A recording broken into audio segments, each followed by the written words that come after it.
Всем привет! Я рада вас приветствовать на своем канале. Ну что, сегодня наконец-то я добралась до пересадки. Приболели мы немного с ребенком, поэтому немножечко затянулась вот эта работа с оцененной орхидеей, у которой потерян тургор листиков. Будем сейчас с вами доставать ее, осматривать корневую систему этого растения, шею, и принимать решение о посадке этого растения и дальнейшей обработке. Приступаем. Так, что-то меня так очень понравился этот пакетик, и я решила его не резать. Так, пусть он у меня остается. Вот такое растение. Видите, я буквально 2 дня назад полила чуть-чуть в поддон эту орхидею. У нее был сильнее тургор потерян. Сейчас вот более-менее вот даже вот этот листочек вот как-то стал восстанавливаться. Я же купила, вот понимаете, вообще была, вот туда-сюда падали эти листочки. Так, ну что, начинаем мы доставать. Я убираю держатель, который нам может... Смотрите, она даже вон захотела, я полила, она цветочек стала распускать. И посмотрите, я обратила внимание, я купила биглип. Вот такой вот биглип, большая губа, вот красавица такая. Думаю, надо будет ее взять и попробовать с ней поработать. И как раз вам показать, как я это делаю, именно с такими не очень благополучными растениями, которые уже страдают, да, вовремя не попали к нам в руки и стали плохо себя чувствовать в условиях садовых центров. Так, я начинаю. Давайте мы сейчас присядем, чтобы было мне удобно и вам потом все это рассматривать. Как обычно мы это делаем. Корешочков тут нет, поэтому по бокам тоже особо корешочков нет. Надавливая, я стягиваю горшочек с корней. То есть не орхидею от горшка, а горшочек с корней. Мама дорогая, ребята, сейчас я вам покажу, что я тут увидела. Горшочек делаем, моем с мылом. Смотрите, в чем она сидит. Не торфяной стаканчик, не губчатый, а посмотрите, что. Мох. Ну что, караул. Сейчас будем смотреть состояние попки, вот здесь, которая находится. Мамочки, я вообще такого не ожидала, если честно. Посмотрите, корневая, конечно, для стольких пар листьев и такого толстого цветоноса с цветками, корневая маленькая. Маленькая. Сейчас будем оценивать состояние. Листочки вот эти, смотрите, от шеи стали гнить. Вот проблемная такая орхидея. Мох накручен очень плотно. Внутри корни, которые были, все прогнили. Вот почему говорю, что необходимо смотреть обязательно, что у орхидеи в грунте, который мы покупаем. Обязательно расковыриваем и смотрим. Вот, потому что очень много сейчас и вопросов поступают от подписчиков, от гостей канала. Вот, что орхидея не пересажена и начинается просто пожелтение вот шеи. То есть если листик начинает желтеть от шеи, не вот отсюда, когда начинает от конца желтеть листик, это естественный процесс. Да, вот нижний листик, желтеющий от самого конца. Это естественный процесс. Орхидея скидывает старые листья и выращивает новые. Но когда листики начинают желтеть от шеи, все, бьем тревогу. Мама, караул. Вот. Здесь, слава богу, пока я такого ничего не вижу. Сейчас мы будем вместе с вами все это разглядывать. Давайте переворачиваем растение. Вот видите, мох, его сложнее снимать. Нужно быть предельно аккуратным и осторожным, чтобы не повредить корешочки. Намотан очень плотно. Вы знаете, и вот я вот в данном случае, да, имея под попой мох, я бы, конечно, замочила бы орхидею обязательно, если бы он был сухой. Вот сухой мох обязательно нужно замочить, чтобы аккуратненько снимать нам с растения мох. Здесь он, видите, он мокрый. Прям вот мокрый. Вот, поэтому замачивать не нужно. Но смотрим. Значит, те корешочки, которые находились в мхе, вот, они чуть-чуть только прогнили.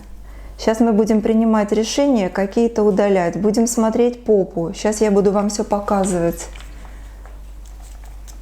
что мы делаем для обработки. Так, давайте теперь, сейчас я вот буквально выкину, я вот это все буду выбрасывать. Оно совершенно не нужно, я даже такие вещи в огород не ношу. Не дай бог, там какими-то составами обрабатывали этот грунт, он нам не нужен. Сейчас я вот это все соберу, уберу и дальше приступим осматривать и зачищать растения. Все, прибрала, я чуть-чуть грунт скинула, чтобы он не мешал. Обрабатываем инструменты. Обрабатываем все. Я пользуюсь, пока спирт у меня есть, я им пользуюсь. Так,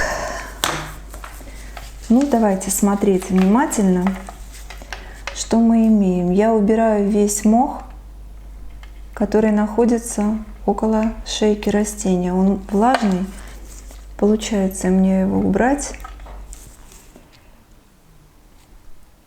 Так, листики здесь, вероятно, я удалять вот эти не буду.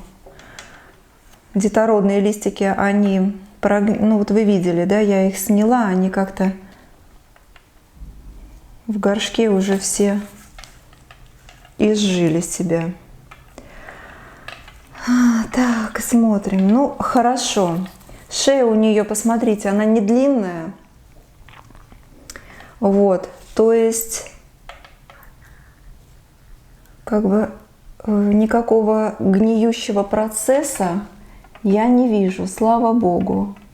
Хорошо, что я не поливала ее ни сверху, никак. Но вот я вам не устаю повторять, что все новые растения, которые не пересажены, я поливаю только в поддон. Вы знаете, есть здесь такие не очень хорошие корешочки, вот болтающиеся, которые веломен вот здесь вот у шеи, он надломан. Вот видите, и он вот здесь вот такого коричневатого цвета. Хотя дальше корешок, вот смотрите, хороший. Видите? Так, что я буду предпринимать в этом отношении? Вы знаете, после того, как она у меня вымочится и полежит в определенном составе, я сейчас вам буду показывать, как я его буду делать. Потом я буду принимать решение в отношении вот этих вот корешочков. Будем смотреть. Так, вот эти все коричневые я удаляю. Даже, наверное, ну да, вот так я удалю. До живой ткани. Вот живая ткань появляется. Вот эти корешочки, которые, они такого беловатого, желтоватого оттенка, это потому, что они находились в мхе. То есть доступ света не был. Доступа света не было к этим корешочкам. Так, все, здесь я все убрала. Дальше приступаем. Надо предельно внимательно все сделать. Так, теперь я вижу, так как орхидея находилась и росла в мхе, и корешочки в принципе в хорошем состоянии, для этой орхидеи я буду делать грунт средней влагоемкости. Вот. И какую посадку? Вы знаете, наверное, я ей придумаю посадку в закрытую систему. Давно я это не делала, такие посадки. У меня на канале были посадки, но достаточно давно в закрытые системы. Сейчас я хочу еще повторить, потому что в каждом индивидуальном случае именно варианты по грунту рассматриваются со мной непосредственно при посадке, да, в закрытую систему. Так, еще вижу коричневое, удаляю. Все вот эти вот кусочки, которые были в мхе и коричневый оттенок имеют, я это все удаляю. Теперь смотрите. Вот эта черная попка, видите? Вот это. Вот она, я прям держу. Ее надо тоже удалить до живой ткани. Мало, еще надо удалять. Она прям, вы знаете, она прям настолько рыхлая, аж просто трескается у меня под секатором. Прям как-то вот прям, как, вы знаете, гнилая древесина. Вот тебе и мох в стаканчике. Вот даже что ж делать? Тут у нас такой корень хороший. И я еще не добралась до живой ткани, понимаете? Дайте-ка я вот этот удалю корешок. Огрызочек такой висит. Он может спровоцировать гниль. Я его удалила. Так. Вот тебе, мама дорогая, и мох. От азиатов, когда приходят азиатские растения в мхе, они любят очень влагу. А вот этот вот, конечно, далеко не азиат. А под попу засунули, конечно, мох. Удивительно. Я вообще первый раз такое вижу, чтобы внутри горшка был мох. Ладно, когда они в мхе приходят стопроцентным, а здесь, видели, кора, достаю, а там мох. Все, в принципе, нормально. Теперь смотрим вот эти корешочки все. Смотрите, я вот сейчас прям положу ее вот так аккуратненько с цветочками. Вот они, все корни до живой ткани. Видите, вот живая ткань. Потом все обработаю после замачивания. Так, этот хороший.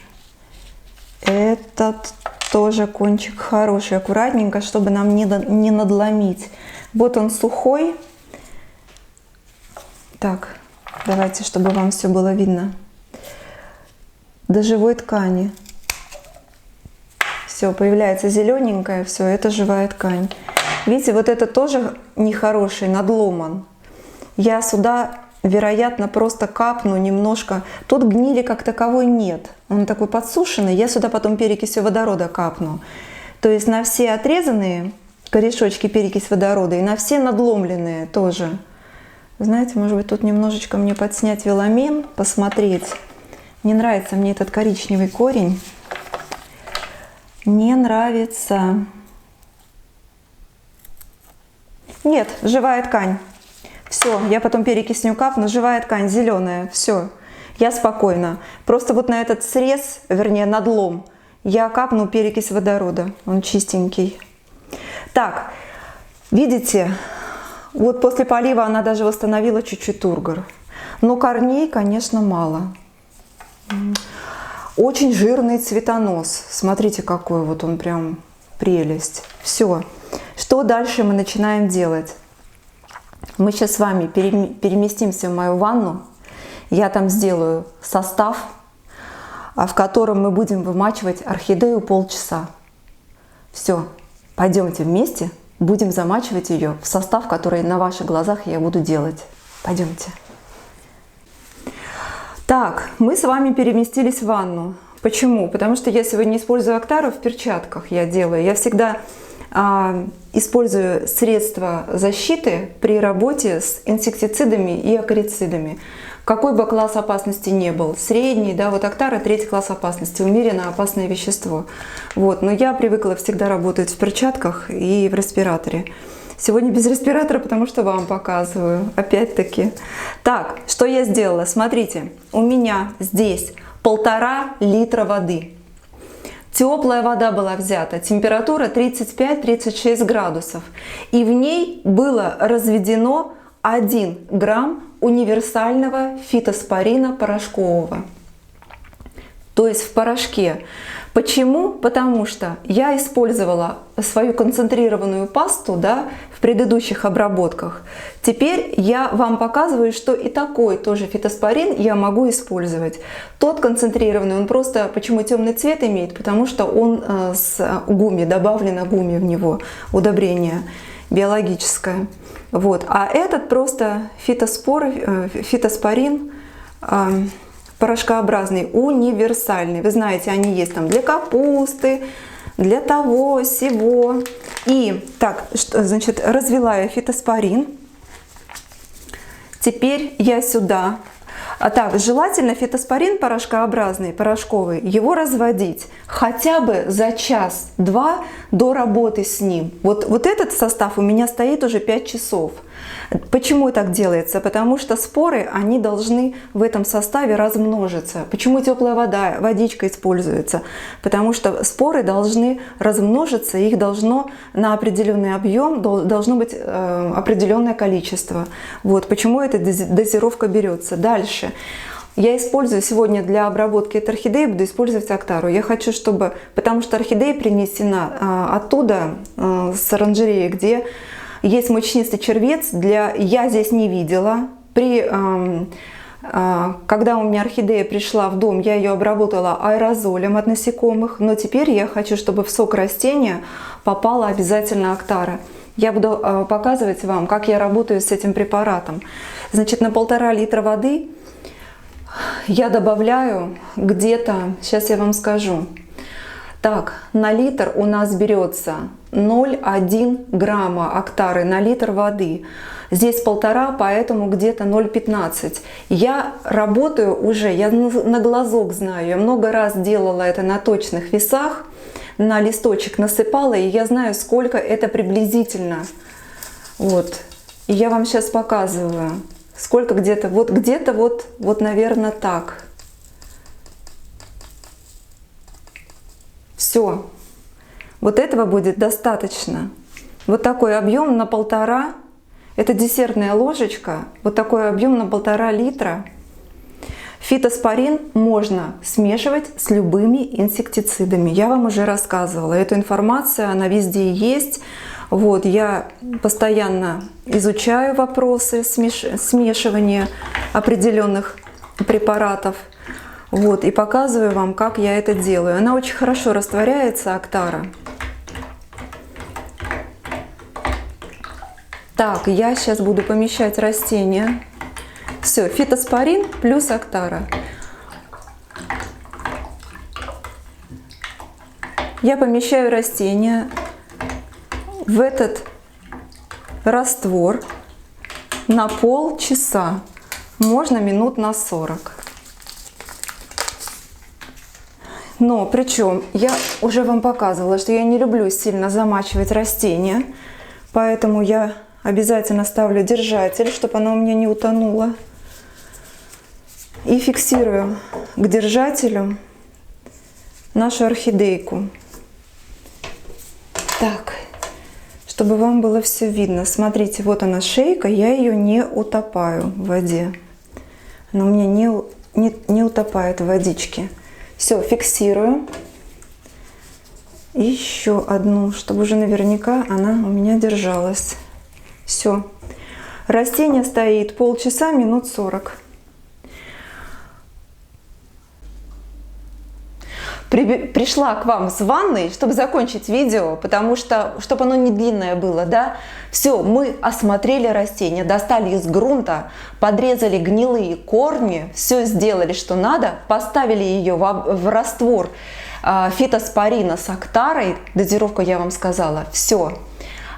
Продолжение видео о посадке этой орхидеи в следующем моем видео. А на сегодня я буду с вами прощаться. Всего доброго, всем пока-пока!